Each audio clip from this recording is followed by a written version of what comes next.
Welcome back to the After Hours podcast. I'm your host, Francisco. Co-host today, I have Daniel March, and we're joined with Tess Hart, the co-owner and CEO of Bottom Brewery in Philadelphia. What's going on?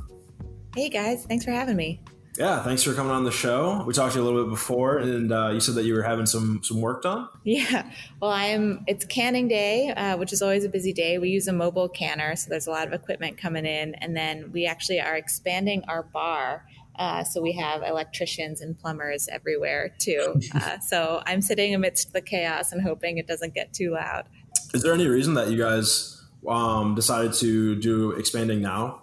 Yeah, we have this sort of pause before we fully reopen indoors, and decided to take advantage of this to try to reopen in a way that we wish we'd been able to open right from the beginning, when we were scrambling and out of cash a year and a half ago and just sort of had to get the doors open. And we were lucky to make it through the pandemic. It was awful and tough, but we made it through okay. And we decided to just take a couple extra weeks before rushing into the full reopening and do some of the work that we wanted to finish early on. Absolutely. In terms of Pennsylvania law, are you guys pretty much good to go out now? What are the capacity in establishments? What's that looking like? Yeah, all restrictions are lifted in Philly and throughout the state at the moment, which is wild. It feels like it happened so much sooner than I expected. I think in the beginning we all thought it would happen soon, and then I just gave up and thought it was going to happen maybe never. So all of a sudden, things are open and people are really excited to get back out there. So we've been doing outdoor dining, which has been great. We have a really lovely little spot here. And then we also opened up a beer garden in another part of the city. So we have been sort of welcoming people back in that way, but haven't had folks indoors just yet. Gotcha. And how long have you been in operation? We opened in September 2019. Okay. Damn. So you guys were what, only 6 months ahead of the pandemic? Yeah, we were exactly 6 months old. We had just paid our final construction bill the week before the shutdown, which was brutal because we emptied our bank accounts to pay that. Mm-hmm. And we had just sort of hit our stride, I think. The first 6 months are tough. We're figuring out how to get our name out there. We're figuring out how to run this place. The staff is getting comfortable, all of that. And, it was a good 6 months, but also we were just running. And we're really looking forward to my first full weekend off in March. And, obviously that didn't happen because everything shut down, and then we just had to start running faster to keep going. That sucks. As soon as you think, things trying to settle down, just all hell breaks loose. Yeah, it was what a wild year. I mean, everyone's had such a time this year. So our story is certainly not unique, but it was rough. Yeah. I mean, in your opinion, how is being a brewery, would you say it was advantageous to be a brewery as opposed to a restaurant in terms of pandemic restrictions? I think that in some ways, yes, because we were lucky in that we were able to pivot to channels that are not available to most restaurants. Mm-hmm. So our whole model was 100% taproom sales, beer by the pint over the bar. So that it took some major adjusting, basically a whole shift in our business model. But we started bringing in a mobile canner, and we were able to start building relationships with wholesale partners, start selling at farmers markets. And because our product was shelf stable, it was able to be distributed in a way that, restaurants preparing fresh meals can't do. So we were lucky that even though those channels weren't going to compensate for the main sales source that we lost when the tap room shut down, they helped us get through for sure. Yeah, that's what we had heard from a couple other guests we've had on the show, specifically in brewing and distilling, that they were able to pivot more agile. I would say is they were quicker to the ball. So that's great. And then also too, you guys were primarily a tap room, correct? That's what you said. Yeah. What was your flagship? What was your first group of brews that you brought in?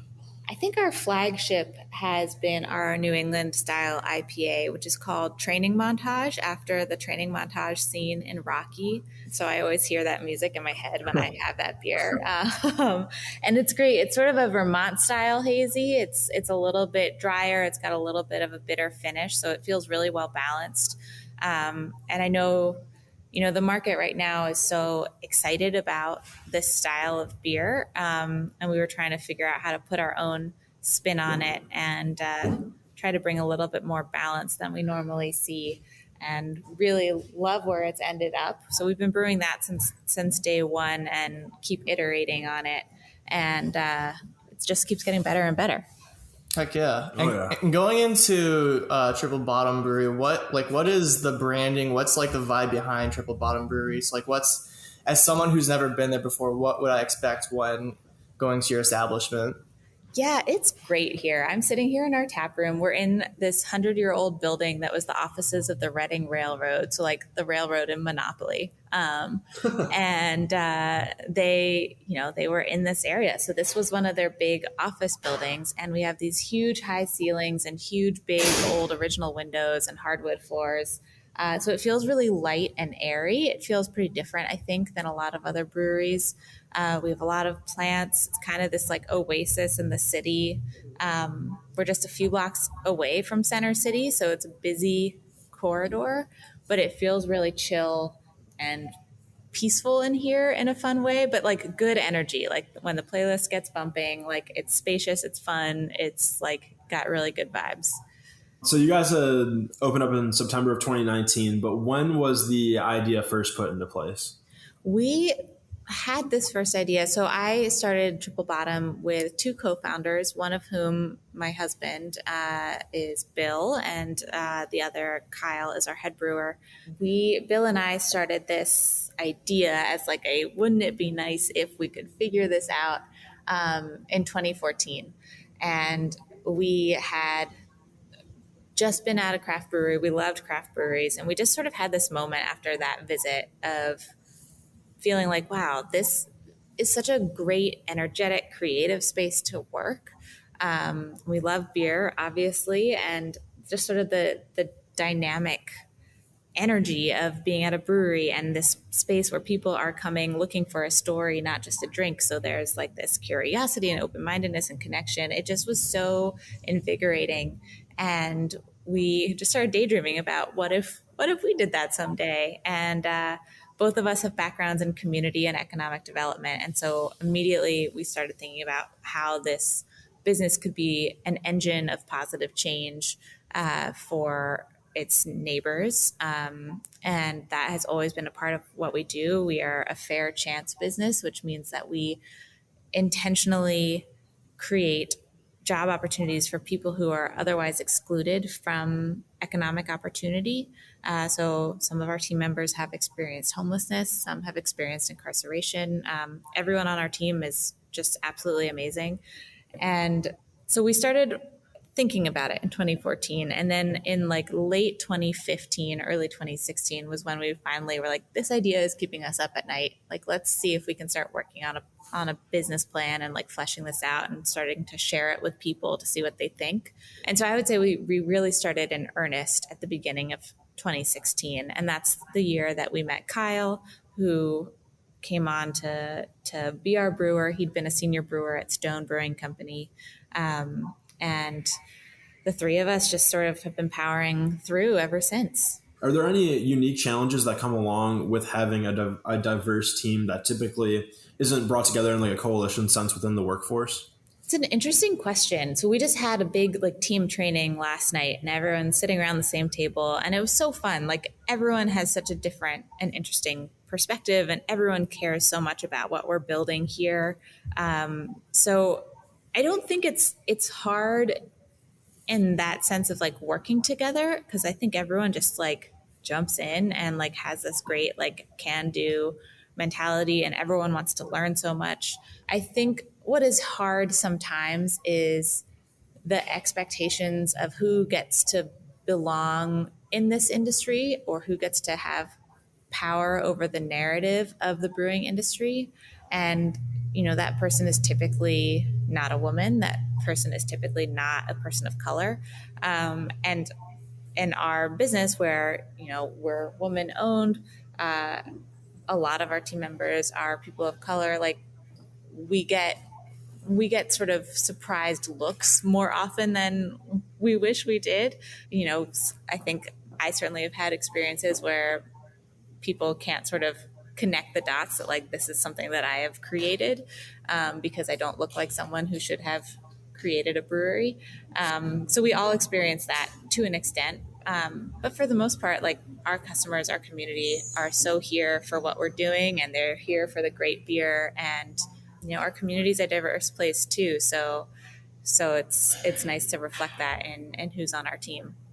Absolutely. Yeah, that's great to hear. How saturated is the craft beer market in Philadelphia? Philly is referred to a lot as America's greatest beer drinking city. Like we had the first beer week in the country. And so for decades, there has been really good beer in Philadelphia, but there hasn't been a lot of beer that's actually made in Philadelphia until fairly recently. Like before Prohibition, there were hundreds of breweries here. And when we first started thinking about Triple Bottom, I think there were 12. And since then, the state has actually changed some of the laws, and it's become a little bit easier to open up a small brewery. So I think the numbers have doubled. I think we're in our 20s now. But Philly is a really big city. And so 20 breweries is not that much. There's a lot of folks here looking to have a good beer. So right now it sort of feels like an all boats rise situation. Like where we are, there's 3 other breweries sort of along this corridor, and we often are sending people here to the next brewery down the road, and people get to have a full day of it. So I think that's been really great to see how it's really blossomed here. And you would say it's more of like it's more friendly. Everyone kind of helps each other out than it is competitive.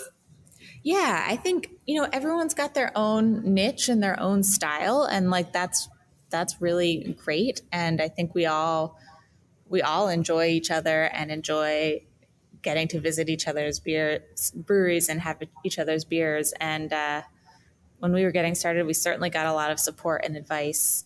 There's a lot of collaborative beers that happen. So yeah, I think it's a pretty great little community we've got.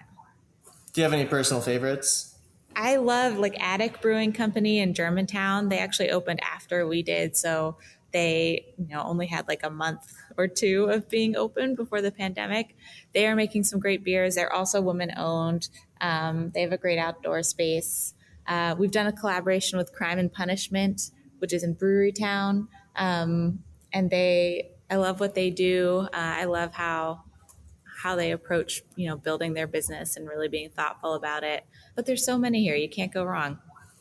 That's really cool. It really seems like breweries have really started to take off recently. And what's cool about that is not only do you get like a very large variety of beers to pick from, but also like a whole different style of like brands. And it's like more than just the beer. Like you said, it's sometimes it's even just like the story that they're looking for. And it's really cool just from all the different breweries we've interviewed, how aside from the beer, how different just the establishments are, it's really cool how you have such a large variety to pick from. Yeah, absolutely. I think there's so many ways that you can get a unique experience. You can do it through the drink itself. You can do it through the space. You can do it through events. And it's fun to be creative across all of those channels. Are you born and raised in Philadelphia? Kinda. I was actually born in LA, but my family is all, long-term Philly, like came over with William Penn kind of folks. So I moved back here when I was 8 and, left for a while for college and work, and came back about 5 years ago. But this has always been home. I only ask just because, like, typically, like, I have friends from Philly and we've interviewed people from Philly. You can definitely tell by accents. So I was just wondering. Do I have an accent? No, not at all. I mean, one of our good buddies is from Pittsburgh too. So like, I feel like Pennsylvania in general, just everybody has an accent. At least to us, like we're Ohio and Michigan, like more like Midwest. Okay. Well, I've got family in Michigan too, so maybe I get a blend of it. But I did used to say water instead of water, Oh, and what are yeah. And my college roommate freshman year, I found out later, had like told all her friends at home that her roommate had this weird accent. So I've consciously worked on that one, but that's the only one I'm aware of. fair enough? Do we have an accent to you? Not really. I guess like I could sort of hear a little bit of like a Midwestern, but I can usually place Michigan, and I don't hear that for you guys. All right, nice. Yeah. My biggest giveaway is Oh. While we're on the topic of Philly, it's a little bit sidetracked, but where is the best Philly cheesesteak? Well, so there's the big ones, Pat's, Geno's, Jim's, and if I'm going to pick one of those, I'm going to go with Pat's. We actually work with this amazing British pie shop called Stargazy. It's in South Philly, and they do a special like pasty for us that is a cheesesteak pasty that you can only get here at the brewery. And I gotta say, it's like really good. It's maybe the best sort of cheesesteak interpretation. But there's a new spot also called Frizzwit, and they are sort of taking the fundamental cheesesteak and just like really getting really good quality ingredients in there. So it's like all locally pastured beef and local cheese, and a local bakery does their bread rolls. And we just did a pop-up down there a little while ago, and it was so good. So I say Frizzwit if you're looking for one of the like newer spots. all right. You're making us really hungry, so we're gonna move on from cheesesteaks. Those all sound so good, though. Like, oh my god, I can't even imagine. Do you have any favorite parts about running your brewery? I really like working with my team. I think that to me is the most rewarding, like hearing their ideas for what they want to see here, and just building those relationships, and like seeing people like really get great at their jobs. And I think that is so fun. I also love, this has been sort of a new thing for us since we do cans, but I love working with our designer on the can labels. It's not something we were doing before the pandemic, just serving beer in a pint glass. And so like being able to develop the personality of each beer that we brew, it has been really cool. Do you guys have like a signature style that you go with when designing can art? No, we have like a pretty great variety of styles. We have like a template that we use. So, our logo is always in the same place. There's always a banner in the same place. So the cans really hang together on a shelf, even if the actual label design is really different.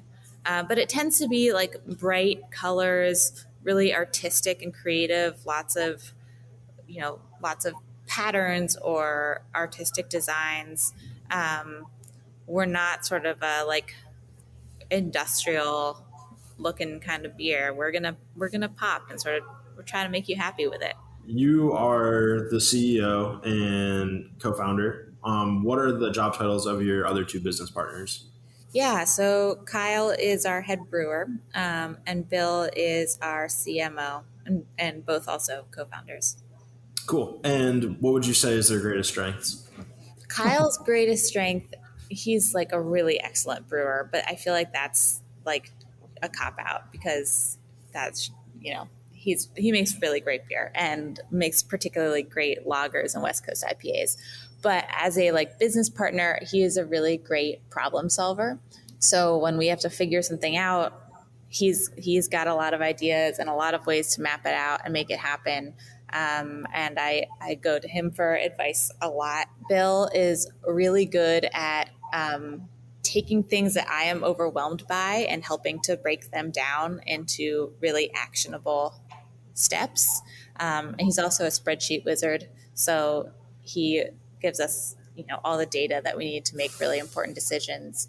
So he sort of helps coach me through a lot of that stuff. He still has a 9-to-5 job, so he's less involved in the day-to-day at the brewery, but still an invaluable part of it for sure. Yeah, absolutely. It sounds like you guys got a great team there. I mean, you got Kyle, who seems like the engineer on all fronts, problem solving, but then also crafting great beers and brews. Then you have your husband, who is pretty much like you said, he's an Excel wizard, and he's also able to break down and create actionable items and delegate tasks. And then I would imagine you're more of the driving force from a high level. Yeah. I sort of, help just keep pushing us forward every day and building a lot of great partnerships with the community that lead to exciting opportunities and getting the team to feel excited about being here and just fitting all the moving pieces together as best I can. Absolutely. And if you had to pick your least favorable part of operating and owning a brewery, what would you say it is? Doing it during a pandemic has been rough. But just in general, I think that there is like a sort of a badge of honor within the restaurant industry, within the brewing industry, of just like working all the time. And we're certainly, I'm working 80 hours a week most weeks, and it's exhausting, but it's also necessary at this point, thanks to the pandemic, for, just like creating a million new obstacles that we had to figure out how to overcome. So that would be my least favorite part, is just not having any, not even like work-life balance. I don't know if that is ever really something that I have had, but having very little life outside of this in which to recharge is sometimes very tough. Yeah, I can imagine. But it's it's what you got to do. Keep the doors open and provide for your team. Yep, exactly. You mentioned so you have some construction going on. Do you have any plans in the more further future as well as expanding? Like, what are some goals that you have set? We are getting a few more tanks in this fall. So we're going to be amping up our production at this current location, which we are excited about. We opened up all these new sales channels during the pandemic, but once our tap room reopens, we're not going to have enough beer to meet all the sales channels we opened and serve the tap room. So being able to increase our production here is going to be great. And we're working on some fun things. We're doing a pop-up beer garden at a place called Eastern State Penitentiary, which is a former penitentiary, but now it's a museum. We are there through the summer and working on maybe expanding that partnership, which would be awesome. What is something that you overcame in the beginning other than the pandemic, if you could name something? Starting a small business is hard for everyone, I imagine. It is hard to get the capital. It is hard to find the space, no matter who you are. I think doing that as a woman in this field was perhaps exceptionally challenging. Navigating finance, navigating real estate, navigating construction, and then, learning all about this industry and being in rooms so often where I was the only woman. It just gets exhausting, honestly. There are certainly like memories of frustrating incidents where, I definitely was aware of being thought of differently. But even without those, it's just pretty exhausting to always be the only one in the room. And so that was something that hasn't, now that we're sort of established, that's less of an obstacle. But certainly in the beginning, that like having to prove ourselves, having to prove myself in all of these industries was tough.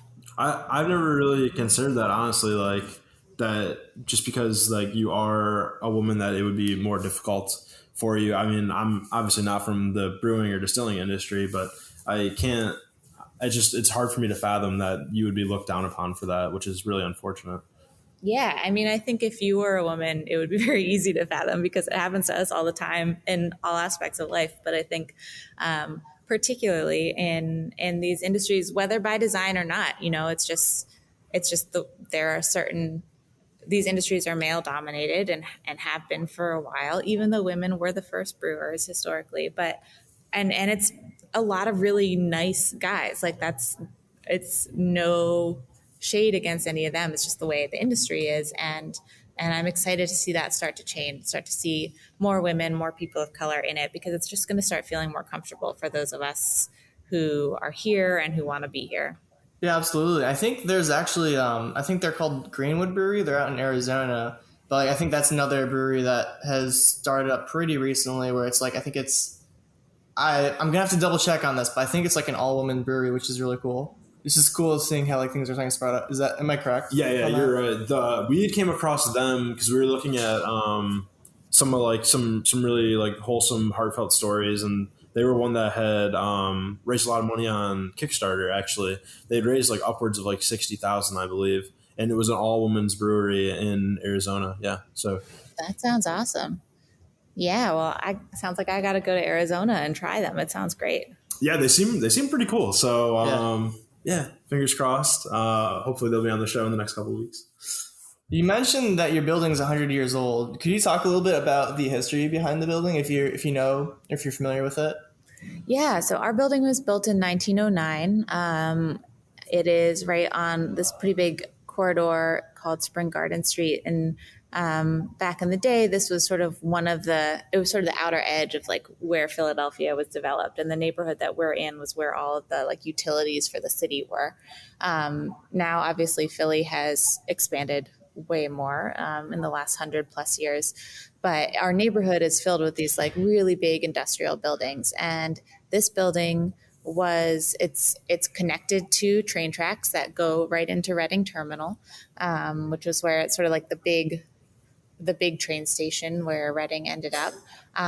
But this was where people coming down from Ellis Island would actually get off here, and there was an immigrant welcome center. I think there was a YMCA. So there were a lot of community resources in this building, as well as offices for the railroad. And then in more recent history, I think for about 30 years, this was art studios. And I mean, it totally makes sense. It's like huge ceilings, great light. But then there was a fire in our building, and the city sort of shut it down. And so when we came upon it, or I guess when our landlord came upon it, but then when we started the conversation with them, it had been vacant for a while. And we were the first tenants to come back into the building, and it was subdivided into lots of tiny rooms, lots of tiny art studios. And so our space has opened up a lot of those rooms into one big tap room and private event space. And then, upstairs now there's offices. Some of the artists are back, which is really great. So it's cool. And especially right now, post-pandemic, it's exciting to see the building come back to life. Folks coming in and out a lot. Yeah, absolutely. And Dan, your favorite question? I mean, it's got to be asked at this point. Gotta ask it. Do you have any ghost stories with your establishment? Any ghost stories? We do sort of have a ghost who opens the front door a lot and doesn't come inside. So we haven't met that ghost yet, but the door does swing open and no one is there.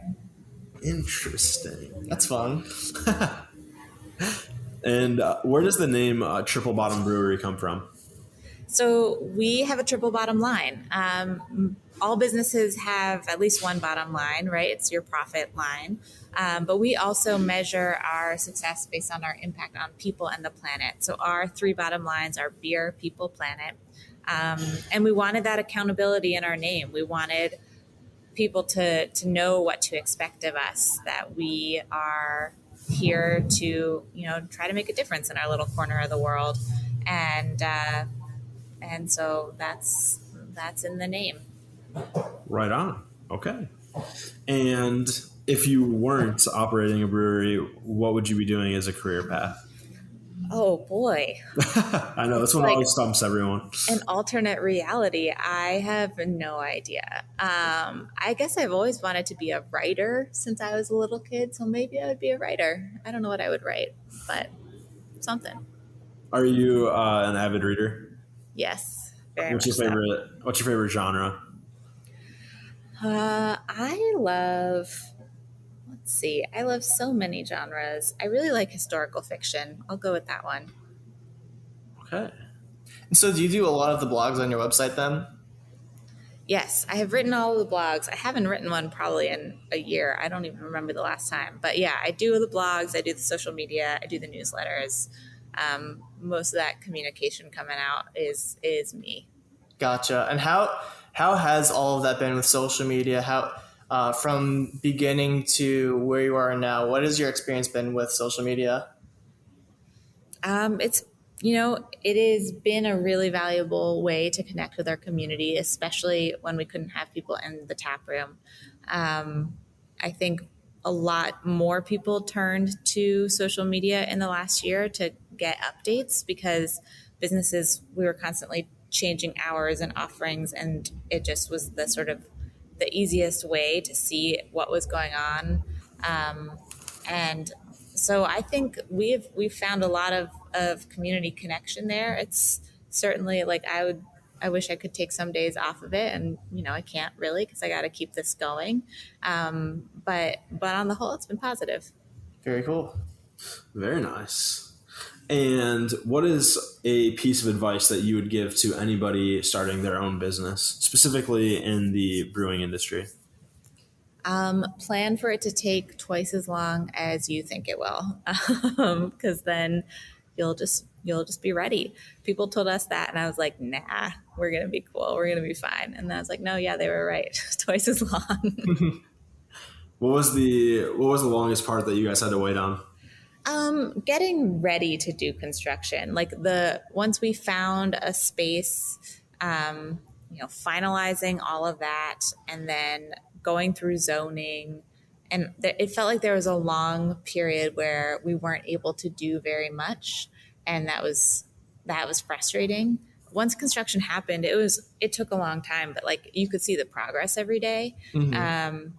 And even before we found the space, it felt so early that it really gave us time to formulate and shape this idea and shape all these community partnerships that have really carried us through. So I think it was that waiting period of like, okay, we know where we're going to be, but we can't do anything yet. And that felt like eternity, though in hindsight, I guess it wasn't too bad. Do you have any interesting stories from the beginning, from when you guys were doing construction to when you guys open? Interesting stories about doing construction. I mean, we laid the floors ourselves, which was pretty wild. So Kyle, in addition to being a brewer, his family has a construction business. So he has worked in construction for many years. And we had to, like I said earlier, this space has all original hardwood floors. They're beautiful, but they're not going to support a whole bunch of tanks. So for the section where the brew house is, we had to rip up those floors and lay down a bunch of steel and then lay down a bunch of concrete. And we decided to save money by doing that ourselves. And it was just like so many long days and nights and weekends here, tying rebar together and then bringing in concrete to mix and just getting covered. And it was quite an adventure. But I'm glad that we laid our own floors. Quite literally, like built it. Like you built the establishment, built the foundation. Yes. Yeah, exactly. It felt very like powerful and symbolic. Like these are our floors. Absolutely. And then also, we were talking before the podcast. You mentioned something about being the first brewery in Pennsylvania. I'm forgetting what it was, but you were a first for something. Yeah, so we just became the first brewery in Pennsylvania to become a certified B Corp.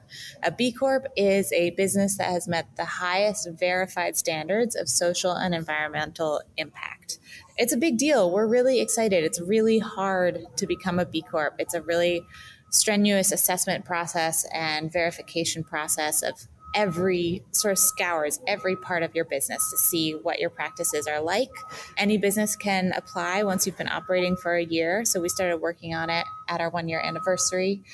Other B Corps that you probably have heard of are like Patagonia and Ben and Jerry's. Those are sort of some of the biggest ones. Within the brewing industry, Allagash is a B Corp. New Belgium is a B Corp.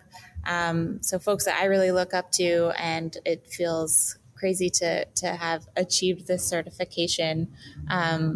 after just a year and a half, but we're so excited about it. And it's a nice sort of stamp of approval of, we're not just talking the talk, we are walking the walk, and also helped us figure out what else we could be doing. It's not just like we've checked all the boxes and we're great. We have a lot of ways that we can grow and improve, and that the process really helped us figure all of that out too.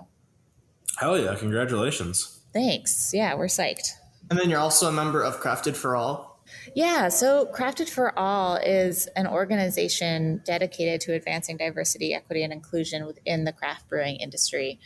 For us, making that commitment requires us to take certain actions, which, to be frank, we were already doing and have been doing since day one, because that's our whole business model as a fair chance business, and our space is trauma informed, which means that it is informed by understanding like the impacts that trauma has on a person, and how we create a space that feels safe and welcoming for people who've had those experiences. Our business is completely rooted in our community and in trying to build partnerships that lift everyone up. And so I think the Crafted for All commitment nicely formalizes a lot of the things that we have already been doing. But similarly to B Corp, it also gives us some ideas for what else we can do. Absolutely. It's really an amazing thing that you're doing. You're supporting a good cause while also creating amazing beer. It's two of my favorite things. Yeah, right? It doesn't get much better than that. Yeah. How many beers do you guys have in your product line? We have made so many different kinds, but normally we have probably about like 9 to 12 different beers available at any one time. And do you guys have any like split in like a ratio that you guys could like to achieve between, lager, pale ale, or anything like that? We don't have a specific ratio. We like to keep a really balanced menu. So we do always want to have at least one lager, usually a couple of lagers. We always want to try to have a West Coast IPA in addition to an East Coast IPA. So we always want to try to have a West Coast IPA in addition to a New England style or East Coast IPA, a darker beer for folks who want darker beers, and a little bit of a sour on tap right now. We have a Szechuan peppercorn Goza. So keeping it fresh and exciting, and kind of running the gamut of intensity of flavor and also of ABV, so that there's something for everyone. What would you say is your most palatable beer for someone that is coming for a first time and just wants to get something like it's a good starting beer? Yeah, I'd say that's probably to kind of introduce them into the world of craft beer. Yeah, I would say we've got two that I think really do that job well. So for folks who like traditional sort of macro style beers, we make a Zwickel beer, which is an unfiltered German style lager. It's just a really nice, light, effervescent beer. It's called Sunny. And that is a really nice sort of step into like what craft lagers are, but still so light that it, for someone who's a macro beer drinker, I think it still feels really accessible. For folks who maybe don't like macro beer, but aren't sure they like beer at all, I really like Good Attitude, which is a juicy pale ale. And it's got this like really bright citrusy tangerine notes to it. We use a hop called Barbe Rouge, which is a French hop, and it gives it some strawberry notes as well. So it's fruity, but not overly sweet. It's really clean and refreshing, and it's only 5% ABV, so it's just a really nice summery beer.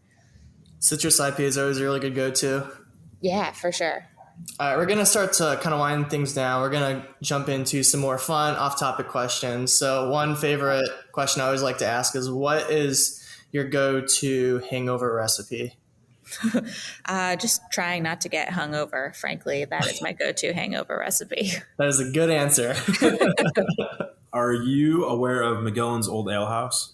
Yeah. Oh, okay. I just had to ask. They were previous guests on the show, and they were delightful to talk to. So. Awesome. Yeah, I don't know them personally, but yeah, definitely aware of them. Yeah, Chris was awesome, and their menu seems pretty dope.